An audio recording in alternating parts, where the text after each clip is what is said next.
and thanks in particular to the panelists that actually I think provided us with some very rich and interesting insights. And I would like actually to take it from there and to start with a quick and obviously non-exhaustive reference to some of the cases that have been presented, just to show, I believe, how important and strategic can be a proactive role of municipal governments in maintaining and reactivating local economic circuits. This is done obviously through a broad diversity of support measures, but I find that there's still part of a quite coherent and integrated vision, and this is a very important element to underscore.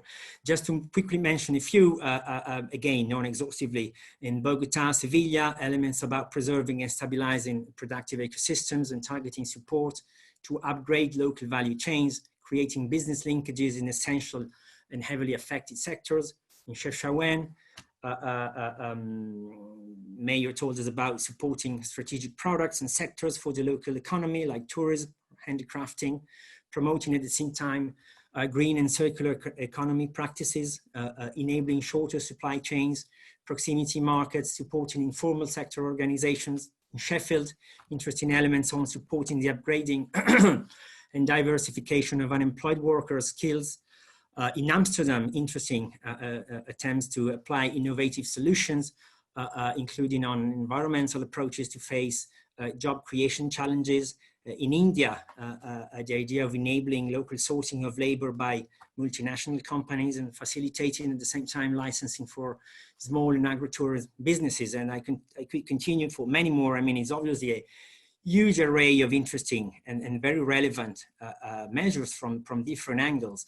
I've tried to condense a bit and structure some of the topic discussed in the form of a few key takeaway messages, including from the standpoint of UNDP, being UNDP, as you might know, technical lead agency for the socio-economic recovery pillar of the United Nations Development System COVID response framework. So also possibly an additional element and interesting interest from that side. Now the crisis we're facing is obviously having a huge impact in terms of loss of jobs and livelihoods. This is hitting in particular the most vulnerable. Just a striking figure that informal economy actors making up to 60% of the global workforce. This is hitting life of marginal urban communities, informal settlements and slums, and other figure over 1 billion people living in there worldwide. So obviously this bears huge implications in terms of inequality between countries and in particular within countries. It risks broadening, it's already broadening gaps in access to services, employment and income opportunities, and widening the boundaries and depth of multidimensional, increasingly I would say multidimensional exclusion and marginality.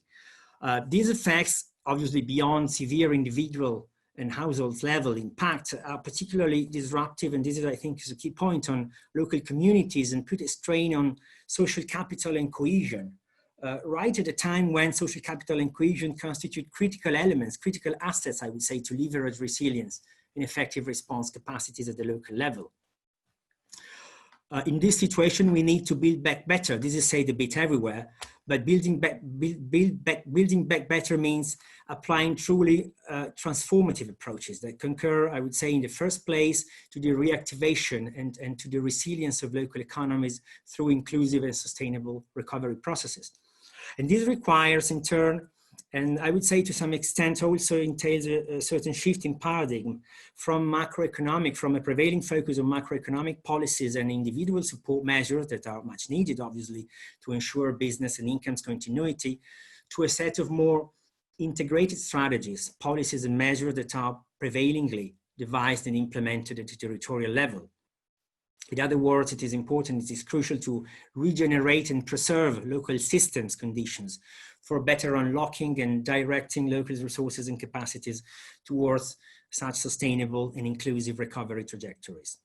Local governments, obviously, it has been largely shown in our discussions, have a key role, more than key role to play in leading the recovery of local economic development systems, and they can do so combining, as it has been, for example, clearly expressed and shown by Mayor of Sevilla, immediate and more urgent mitigation and compensatory measures with the possibility to drive more strategic and forward-looking socioeconomic recovery processes and trajectories.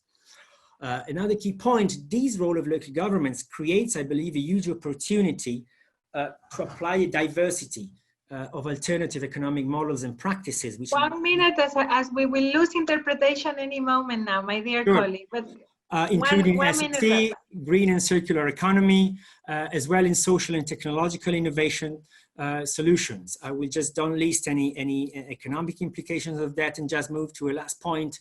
It is important to put resilient local and urban communities at the center of recovery efforts.